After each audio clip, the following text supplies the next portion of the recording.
ரட்சிக்கப்பட்ட உடனே நாம் எதை தெரிந்து கொள்கிறோம்?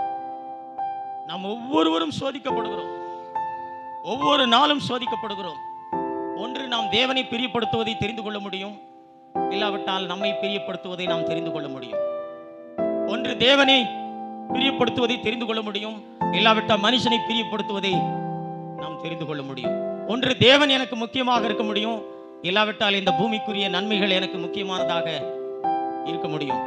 நான் சோதிக்கப்படும் பொழுது எனக்கு தேவனே முக்கியம், எனக்கு தேவனை பிரியப்படுத்துவது தான் முக்கியம், எனக்கு தேவனை கீழ்ப்படிவது தான் முக்கியம் என்று யார் ஒருவன் உறுதியான தீர்மானம் உள்ளவனாக இருக்கிறானோ, யார் ஒருவன் இப்படிப்பட்ட ஒரு தெரிந்து கொள்ளுதலை தெரிந்து கொள்கிறானோ, அவர்கள் தான் சோதனையை ஜெயித்திடுவதற்கு தேவன் என்ன பண்ண முடியும்? உதவி செய்திட முடியும். அதுதான் தேவன் மீது இருக்கிற விசுவாசத்தை வெளிப்படுத்துவது. சோதனைகளிலே தான் நம்முடைய விசுவாசத்தை நாம் என்ன பண்ண முடியும்?